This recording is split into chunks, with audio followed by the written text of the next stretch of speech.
Lagay ng ekonomiya, kalakalan, negosyo at iba pa. Atin ang alamin dito sa Ang Pilipinas Ngayon. Magandang araw. Narito na po ang balitang negosyo at kalakalan.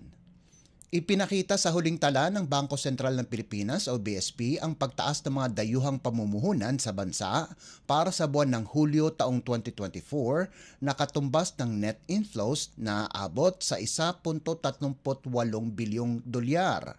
Ang nasabing pagtaas ay kabaliktaran ng nasa 27.26 na milyong dolyar na net inflows noong Hunyo o katumbas ng pagtaas ng 133%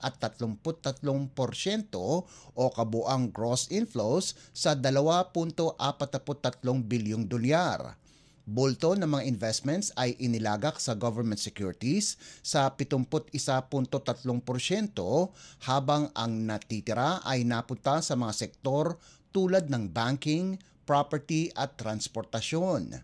Ang karamihan ng mga pamumuhunan ay nagmula naman sa United Kingdom, Estados Unidos, Singapore, Luxembourg at Norway.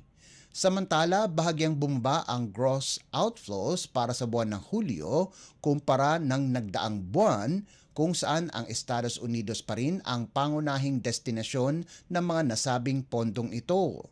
Sa kabuuan ng taon hanggang nitong Hulyo, ang kabuang net inflows mula sa mga dayuhang pamumuhunan ay tumaas ng higit sa 830% kumpara sa kaparehong panahon noong nakaraang taon.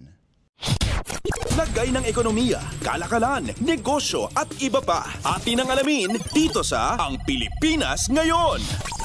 Hinikayat ng Department of Labor and Employment o DOLE ang mga micro, small and medium enterprises o MSMEs na samantalahin ng mga ito ang alok nitong Adjustment Measures Program o AMP na layong paunlarin ang kanilang kasanayan at palakasin ang kanilang kakayahang makipagkompetensya sa negosyo. Ayon sa DOLE, nag-aalok ang AMP ng tulong pinansyal mula 500,000 piso hanggang 1.5 milyong piso para sa mga proyektong nakatuon sa capacity building, pagpapabuti ng negosyo at iba pang inisyatibang makatutulong sa MSMEs na makaangkop sa iba't ibang hamon. Simula nitong Agosto 27, maaaring mag-apply sa nasabing programa ang mga kwalipikadong MSMEs, labor organizations at accredited partners sa kanilang mga DOLE Regional Office. Ang programang AMP na nakasaad sa Department Orders number 241 at 241-A ay idinisenyo upang maprotektahan ang mga manggagawa, magtaguyod sa paglikha ng mga trabaho at mapalakas ang produktibidad sa harap ng mga hamong pang-ekonomiya. Para sa paghahanda sa nasabing programa, nitong buwan ay nagsagawa ang Bureau of Local Employment kasama ang Bureau of Working Conditions at ang Occupational Safety and Health Center ng orientation session, kabilang ang MSMEs, DOLE officers at training institutions kung saan tinalakay at inihanda ang mga ito para sa project proposal preparation kaugnay ng AMP. Lagay ng ekonomiya, kalakalan, negosyo at iba pa. Atin ang alamin dito sa Ang Pilipinas Ngayon. Idineklara na ng Bureau of Fisheries and Aquatic Resources o BIFAR na wala ng toxic red tide sa dalawang coastal waters sa Visayas.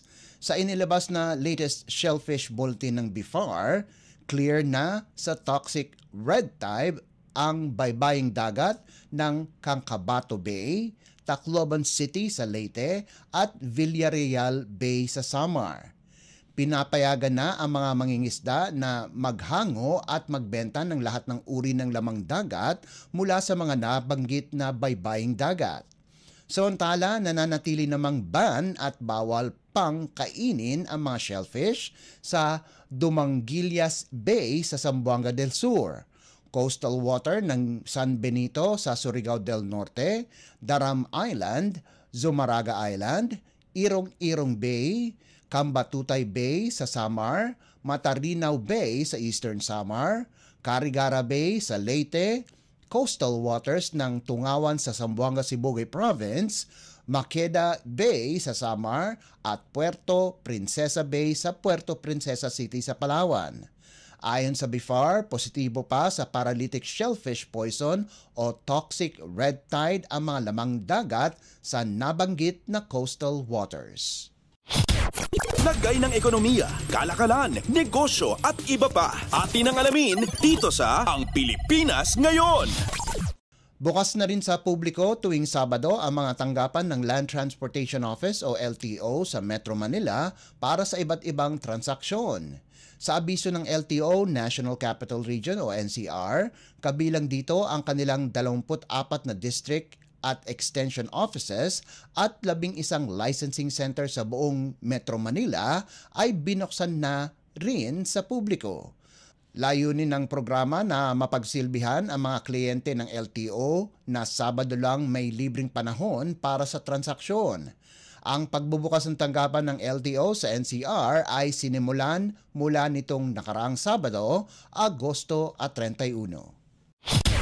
Lagay ng ekonomiya, kalakalan, negosyo at iba pa. Atin ang alamin dito sa Ang Pilipinas Ngayon.